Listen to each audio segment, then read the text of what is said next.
toutes ces explications n'ont aucun sens. Et il faut être beaucoup plus ferme face à des crimes comme ça. Il faudrait revenir sans doute à un seul degré de juridiction. Qu'on arrête de mettre en avant des droits de la défense, des psychologues qui vont essayer de trouver des explications pour facturer peut-être au passage. Non, maintenant il faut des mesures très claires parce qu'on ne s'en sortira pas sans la dissuasion, sans la répression.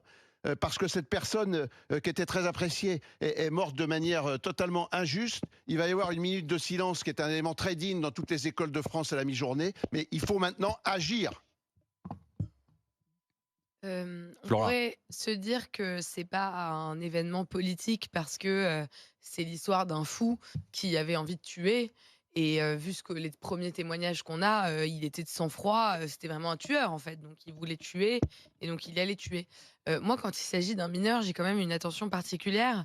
J'espère que l'enquête nous permettra de comprendre, qu'est-ce qui a créé une telle insensibilité? C'est-à-dire, est-ce qu'il regardait, des jeux vidéo? Enfin, Oui, qu'est visiblement, non oui, mais des voilà, films violents, ouais. qu'est-ce qu'il a, quelle est sa situation Comme souvent familiale? les ados. Quel est son cadre familial?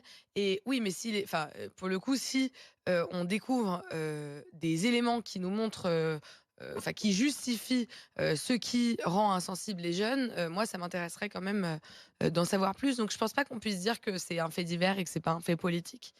Je crois que c'est très intéressant, de découvrir, qu'est-ce qui a rendu, totalement insensible cet enfant.